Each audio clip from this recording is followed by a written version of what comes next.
வணக்கம். இன்றைக்கு நான் இறால் டெவல் ஈஸியான முறையில் எப்படி வைக்கிறேன்னு பார்க்க போகிறோம். அதில் நாங்கள் இப்போ ஃபஸ்ட்டாக இறாலை பொரிச்சு எடுத்துக்கொண்டு இருக்கோம். கிள நேரம் பிடிக்கக்கூடாது. பொரிச்சு எடுத்துட்டு அதுக்கு பிறகு என்ன செய்ய போகிறோம்னு பார்ப்போம். நல்லா எண்ணெய் கொதிச்சிட்டுது. இப்போ வெங்காயத்தை போட போகிறோம்.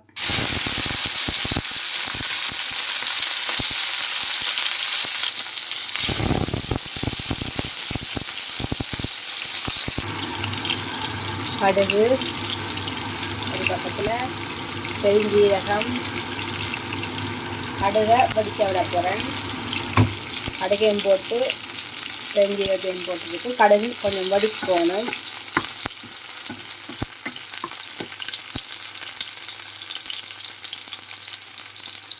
இந்த கடுகு நல்லா வடிக்க விழுத்துட்டு செஞ்சுட்டு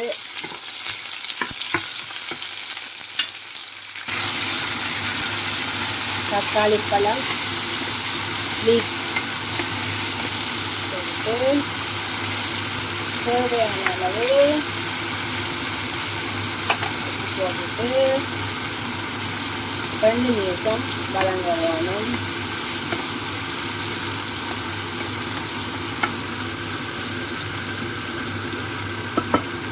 இது 2 நிமிஷம் வதங்கணும். இது வீட்டில் இருக்கிற பொருட்களை கொண்டு சேர்க்கணும். டக்குன்னு செய்யலாம். இருக்கிற பொருட்களை கொண்டு டக்குன்னு செய்யக்கூடியதுதான் இன்றைய ரெசிபி. லைட்டாக வதங்கி கொண்டு வரைக்க லைட்டாக மஞ்சளையும் போட்டு இறாலை நல்லா கழுவணும். கழுவினா தான் அந்த ஒரு மொச்ச மனம் போகும். அதை கழுவிட்டு கடைசியாக உப்பும் மஞ்சள் தூளும் போட்டு கழுவிட்டு ஒரு இஞ்சி, உப்பு, மஞ்சத்தூள், உள்ளி பேஸ்ட் போட்டு ஊற போட்டுட்டு பொரிச்சு எடுத்து நான் இப்போ தூள் போடுறேன்.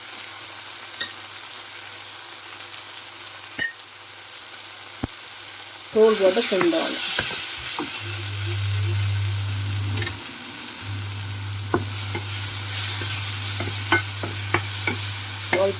தூள் போட்டு நல்லா கிண்டிட்டு இது உள்ளி பவுடர் இதை கொஞ்சம் போட்டேன். ஏற்கனவே எல்லாம் உள்ளி குத்தி போட்டதான் நான் இது வாசனையாக இருக்கும்.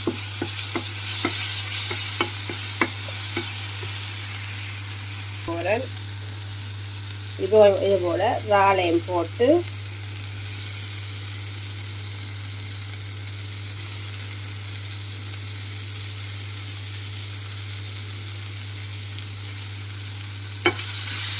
ஒரு நிமிஷம் நல்லா கிண்டணும். அந்த மசாலா மட்டும்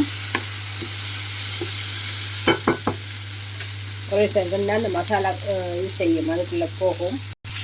இப்போ லைட்டாக கெச்சப் புளி குறைவை காய்க்கணும், பிடிக்கணும் நம்மகிட்ட. அதனால் லைட்டாக கெச்சப்பை போட்டு கிண்டிட்டு ஆஃப் பண்ணிட்டேன்னா லைட்டாக பெப்படிக்கிறா. சரி, அந்த அடுப்பு ஆஃப் பண்ணினோன்னா அந்த ஹீட்லேயே இருந்து அந்த டொமேட்டோ கெச்சப் இருக்குல்ல அது அதில் ஊறும். அதான் சாப்பாடு. இப்போ பெப்பர் போட போகிறேன். போட்டுட்டு கிண்டி விட்டாண்டா ஓகே. அடுப்புட்டு அந்த ஹீட்டில்